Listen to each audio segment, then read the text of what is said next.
Okay, welcome to my tutorial for HellBorne units. This is quite a request tutorial because lots of new players don't know how to use HellBorne units at all, and they just end up getting their butt kicked. So just starting off, the soul cost for the units is Revenant 4, the unit that I am. Devourer is 9, the unit with the meat cleaver and meat chunks and stuff. And the Malphus is 20, the big guy with the flame sword that makes flames come out of the sky. Alright, so then going on to my unit, I've got the Revenant that you can see. You've got a basic melee attack, has fairly long range, good wide swing arc, and you can use this to get around opponents quite easily and hit them as they're running at you and then avoid hits. But it takes a lot of practice, of course. Alright, then he also has a range attack, which you can see does a bit of a fireball towards the enemy. This has a good damage over time as well. So after it's impacted, you'll see the unit's health going down fairly fast, and this works on buildings as well. So against, say, arrow towers with an upkeep, this dude can own them. And he also outranges every tower in the game. Alright, now on to his spells. I'm just going to demonstrate them on an NPC. Draw them next to me. That one slows them down so they can't reach you as easily. That one reduces their armor so they take more damage, and it reduces everyone in the area as well, not just him. And this one does damage. As you can see, it does a lot of damage as well. So between that, Scorch, and all the skills, he's a very useful unit you need to learn. Just doing a demonstration in a fight with my friend here, Mabon.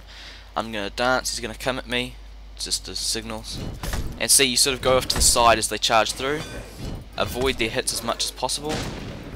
Go off, maybe do a slow attack.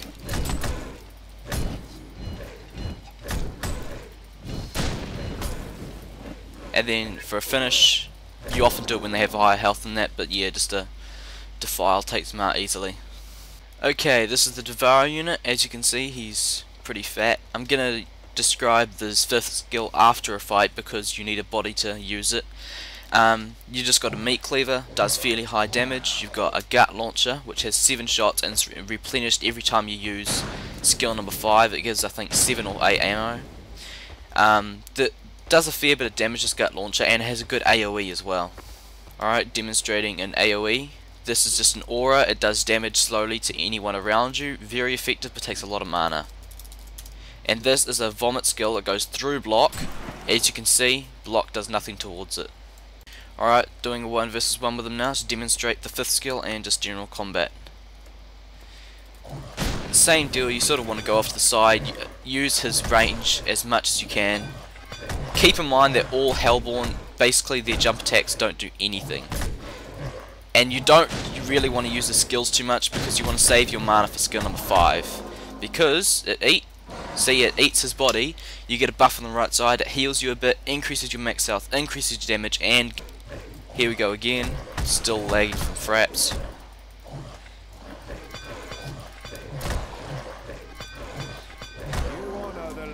And then just eat it again, the health goes up again, and my cleaver starts doing more and more damage as I get more and more ranged attacks. Very useful, and you get very big in games. You can get up to 1,500 health and bigger than a Malphus. This is the Malphus, the big bad guy. If you see this dude coming, you have no idea what to do, don't just run at him when you're low endurance and you're just going to die. At least jump back a bit, range him a bit. He gets 100 health from souls, so make sure you do some damage before you die. Alright, as you can see, this dude's melee is a big flame sword and does high damage. He has skills like flame, which just selects one target, does some damage like that, deteriorates health. Good for if they run away from you with low health, you can use that on them to kill them. You've got this one, which stuns them, and while they're stunned you can hit them. And this one is just a pushback, which doesn't do too much against Predator, but it'll still stop him in his tracks if he's charging at you. Alright, we're doing a 1 versus 1 now. As you can see, his blocking meter is very high, and his ranged attack, his range on the melee, I mean, is huge. So you can just sort of keep about this distance, and they'll still hit, but they won't be able to hit you. That's the secret to Malphus. Don't get too close in, and if they get close in, only hold block. You've got enough block meter to spam it. And this combined with the skills like Erupt, you'll be able to own groups and keep your health up easily and last for ages in Malphus. The rest of the tutorial I am going to demonstrate in replays, because I've got a replay in mind that would work very well for this situation and I've already got it downloaded. And it's just to demonstrate how to control clouds, keep your health up in situations like that. Alright, this is just a bit of a tutorial part on how to kill a Malphus. You can see that I sort of try and keep fairly close and block as many attacks as possible, but only block if you have a full block bar, because he takes off 80% of a block bar. Alright, running in, I did a big erupt on 4 people. You always want to erupt large amounts of people, and then I go in for the base. A lot of people just walk around trying to get as many kills as possible, but I like to kill buildings as well, because that's basically how you win, really, is killing buildings. And see what I'm doing here, I like to keep them on the opposite side of the tower that I'm killing, because that's a very good tactic to keep especially units like Shaman away from you, because their range is so small they'll never end up catching you, and even with you being slowed, you should still be able to take them out very easily. And see, again, just erupting large numbers, trying to get my health up and keep it up, and doing as much damage to the sub-layer as possible while I'm at it. I try to kill the sub-layer while killing people. Like, I'll be next to the sub-layer and I hit them like that, but sometimes you have to get off the sub-layer, because with that slow, sometimes you're an easy kill. Alright, I've now gone to the southwest because I saw sieges coming in the west and middle's dead. I do have a Revenant behind me, and I try and encourage him to kill the Stratospire, because right now I'm spamming into the mic, use your skill number 2, Scorch, on that Stratospire ahead of us, but he's very new, he never listens, and no one on this team was sieging, so I go in and I try and take it out myself. So I roll in, I try and ignore basically everyone and get to the Stratospire while I have full health, and then try and just do the thing where you put the enemy on the opposite side of the tower from you and keep on hitting the tower and them. And it works fairly well. I kept my health up fairly well for this Malphus lifetime, and I end up getting 110 kills in this lifetime. Alright, now I've moved on to the Hell Shrine, because I do not want the enemy team to be going HellBorne constantly against me and going Malphus or anything.